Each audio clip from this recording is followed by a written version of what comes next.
ડુંગળીની જે કાંઈ આપણે કેન્દ્ર સરકારે જે નિકાસ બંધ કરીને આપણે જોરથી બોલવાની હો ગાયનું દૂધ વેચી નાખ્યું, ખાતા નથી.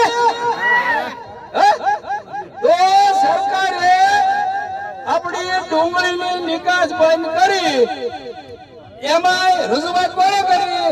બબ્બે ગાંઠિયા ખાવા વાળાએ.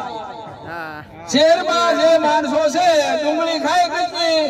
2 ગાંઠિયા વાળાનું માન્યું અને લાખોમાં ડુંગળી પકાવતા ખેડૂતનું નથી માનતા. ઈ તો જવો માને આપણું એક ઝાટકે બધું બંધ કરી દીધું. કર્યું ને?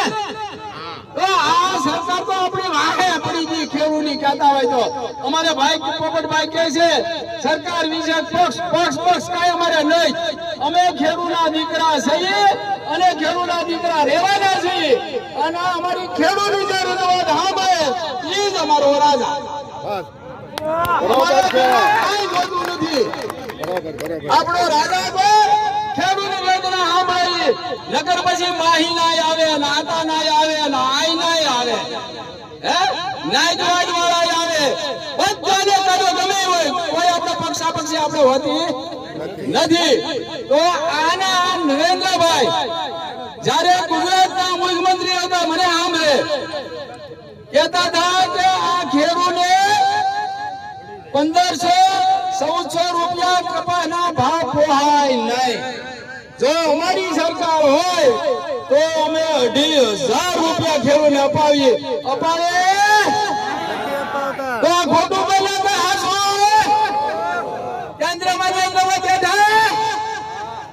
કે નથી બેઠા?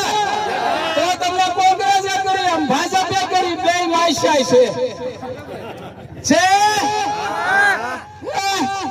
તો પછી આપણે છે ને આપણે ખેડૂતોએ જાગૃત થવાની જરૂર છે. સમજ્યા? ઉલ્લુ બનાવે અને જ્યાં સુધી આનો ટોપલો માલ બધો હંગરેલો પીડ્યો હતો એ મોંઘા ભાવે વેચી નાખ્યો અને જ્યાં ખેડૂતનો વારો આવ્યો ત્યાં નિકાસ બંધી રાજ્યમાં. ઈ તો જુઓ આ તમે કેટલા દિવસથી ગુજરાતના ખેડૂતો અત્યારે અમે કળી કરીએ અત્યારે અમે કળી કરીએ, એને પકવીએ, એને ખાતર દવા નાખીએ, એને ખેંચીએ, એને હુકવીએ, એને મેળામાં નાખીએ. ભાદરવો કે આ મહિના સુધી હાંચવીને છોપી થાય તમારી માતા. સાચી વાત છે? એટલે એટલો ખર્ચો અમારો 10 થી 15 હજાર નો એ થાય છે. 10,000 રૂપિયાનું અમારે ખાતર, દવા અને અમારો પાણી વાવવાની મહેનત થાય છે. દવા વીઘે 1,000 ની દવાઈઓ થાય. એ ખોટી વાત છે? લાય કરો. કૃષિ મંત્રી ને લાય કરો, ખેતીવાડી નિયામક ને લાય કરો, ખતીડી ના નિયામક તો ખોટી નો છો. વાત તો હું ખેડૂત ની કરું એ સાચી છે. હરાજી બંધ કર્યા પછી આપણે શેરબંધ ઓફિસે જવાનું. સહમત છો બધા?